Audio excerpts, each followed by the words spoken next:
Hey everybody, welcome to another episode of Muddy Reviews. Today, we're going over TMC Tactical 556/762/MBITR Maritime pouch. So this is a replica of the Crye Precision all-purpose magazine pouch suite, and I picked this up because I kind of wanted to see what it was all about, and I wanted to compare it to an actual Crye pouch, which I plan on picking up here in the very near future. First impressions, right outside of the gate, right out of the box. Big difference between the Crye so far, from what I've seen as far as visually. The Crye uses black elastics, black cordage, and a black cord buckle. TMC doesn't; they use green. The Ranger Green itself, not horrible. I've compared it to a couple real Ranger Green items I've got. It didn't look too bad. I know a lot of people don't like replica stuff. I mean, I can understand that it gets in the way of IP. However, I understand why some replica stuff exists. So, I guess sea story time. So, once upon a time, I lived in the far off land of Japanistan, and getting a lot of items that would be, I don't know, I guess, really cool and high speed could be really difficult because we have things called ITAR, and a lot of these items are covered by ITAR because they have different reasonings behind it.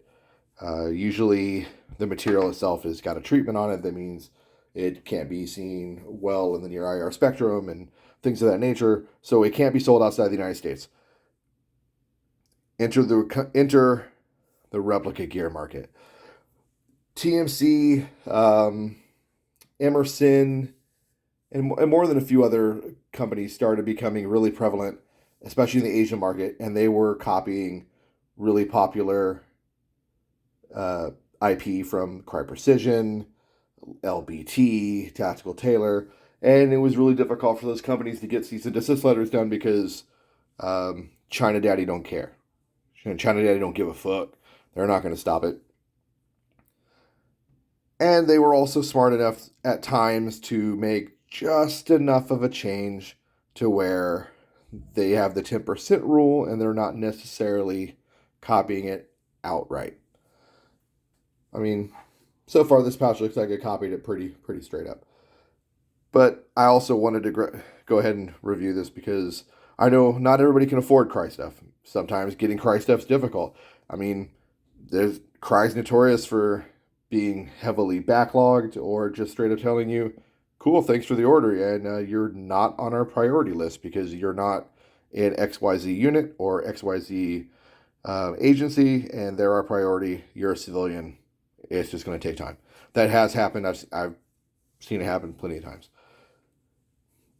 Actually, cool story, and I don't hope people are going to flame me for this, but Faro Concepts, fucking amazing company. Fucking love Faro. Faro started out as a repro gear company in a way. So Faro started out making replica 6094s and AOR1 for milsimmers. That's kind of how Faro got their start.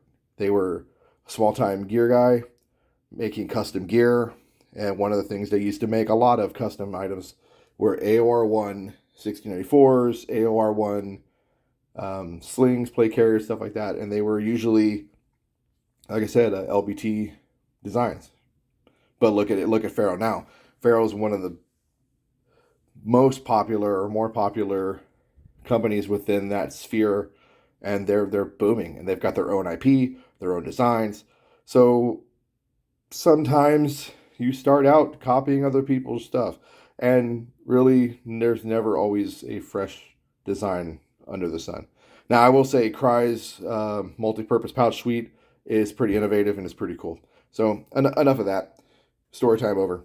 Onto the actual pouch. So initial feeling, it feels like it is probably 500D, maybe 330. It's definitely Ranger Green. If it's not exact Ranger Green, it's very close. It's a really good facsimile. The back here, this is a Hapalon-ish material. I'm not sure what the actual Crye has as far as a back mounting solution. I'm assuming it's probably something very similar, or they went their own direction. I really don't know. Velcro is nice. It's got a good purchase on it. I'm pretty sure it's probably going to fail or get shitty along the way. So one of the cool things about these pouches that I really wanted it for is I plan on putting it on my ATS chest rig for the BB waring, as we would say. And I wanted a pouch that could hold my radio, but not just be a dedicated radio pouch. And that's what this pouch comes in and kind of like holds its own, because it has that ability to bring that over.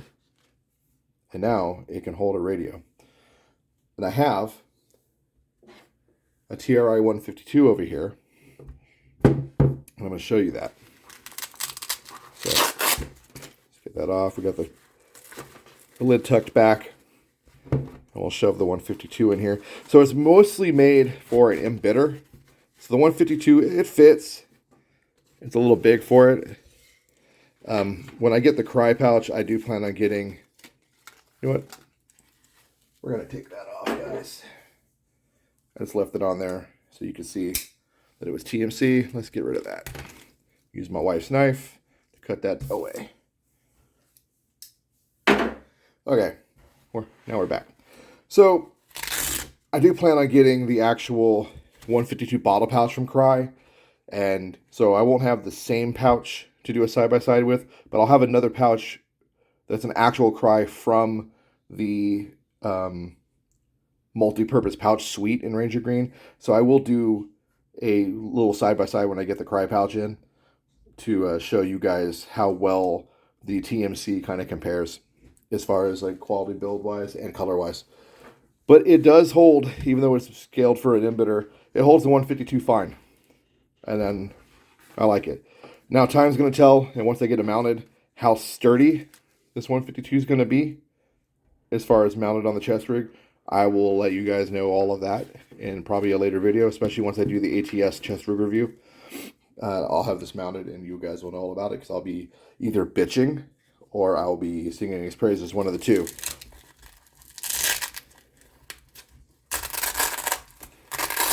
Oh, sorry for shaking the camera a little bit. So we get the 152 out of there.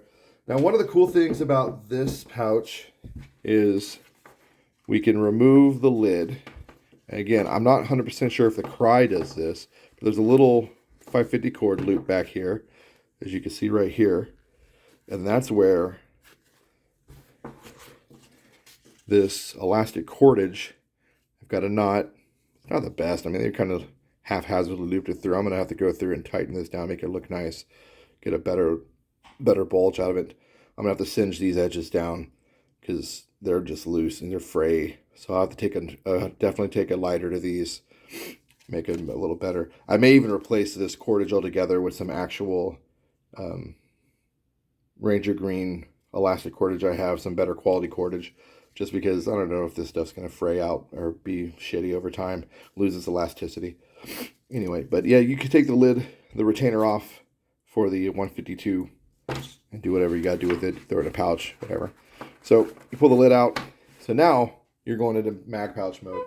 What's cool, so it's 5.56, 7.62. It will hold with no issues. You got again, you got the elastic cordage retainer here to tighten it down. But I got a G36 magazine in there, no problem.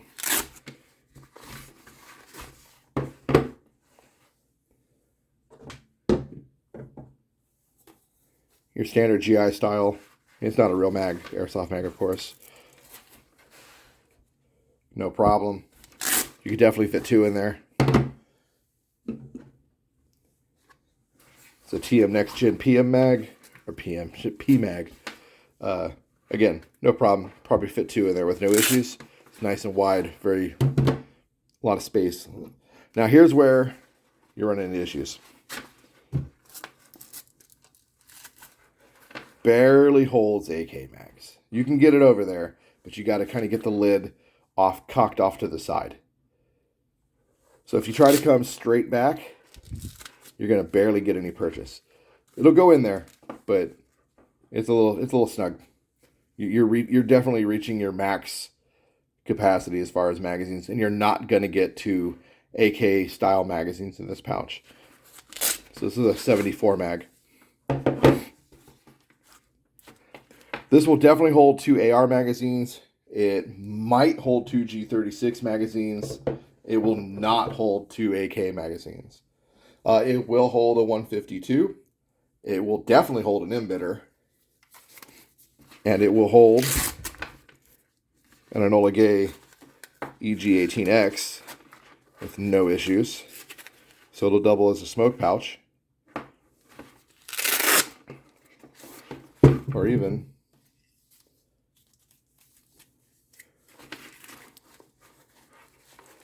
two of these smaller. I'm going to loosen that a little bit. Got to make it more pliable. It'll hold 2 of these smaller Enola Gay smokes without an issue. You see, you got them in there, nice and snug. I do like the mesh bottom. I guess that's where it comes in as the Maritime version. So that's kind of cool. I'm sure the Crye is like that as well. And what's cool, so with these smaller Enola Gays, when you pull them out, because you've got this cordage here, you could give it a quick cinch, and it's going to hold that single Enola Gay now a little better. It's not going to be as floppy. It's not going to move around as much. So that's kind of cool if you were going to run it as a smoke. Again, like I said, I bought this very specifically to use on the side of my ATS plate carrier because I wanted something that's going to hold a radio. But if I wasn't running the radio in that, if I was running the radio in the Faro Concepts elastic cummerbund instead, or running it maybe on my back or somewhere else, the pouch would not be just a dedicated radio pouch. I could use it, like I said, hold some smokes, hold another magazine, hold whatever, and it would work. So I that's kind of what I wanted. Eventually, as I was mentioning, I am going to be getting a actual Crye 152 bottle pouch in Ranger Green, so I can carry like an Aquafina bottle in there if I wanted to, because water is life. So this guy here will not hold a water bottle for shit, whereas the 152 pouch will. So I mean, you're not going to get it. Now, if you were to kind of cock the lid off to the side, you can hold a water bottle, but then that's pretty lame, and you're going to probably lose your bottle. But if you're in a pinch, you could do it. The 152 pouch will definitely hold it. This is going to go on my son's rig once I get my Crye pouch in. But I really thought it would be kind of neat to get this in, get my hands on it, take a look at it, just kind of see what TMC was all about with this. And once I get the Crye pouch in, get them a good side-by-side and get a good look at them. I know, like I said at the beginning of this video, there's some contention about replica gear, but it's airsoft, and it is what it is. If you were looking for one of these, or looking at one of these TMC Tactical 5.56, 7.62 MBITR pouches, and you've never seen anything, well, hope this video helped you out, because I was pretty impressed overall with the build quality for what it is. It's not that bad. I mean, companies like TMC have come a long way. I remember, like I said, when I was in Japanistan, TMC stuff was hot garbage. But they really have stepped up their production. Same with Emerson. So more and more, the longer these little repro companies keep making gear, the more and more it just becomes quality. And eventually, they're going to become the next, Faro or Tactical Taylor, or I don't even know. But eventually, some of these companies will become quality. It just takes time, and it takes innovation. As long as they're willing to innovate, you'll start seeing some really cool stuff. So, like, comment, subscribe, all that YouTube jazz. I hope this was a interesting video to you, and I hope this did help somebody make a decision on one of these pouches. If you have a comment about it, you want to know more about it, you need a specific question, hit me up. I will be more than happy to answer it. And until the next one, guys, take care.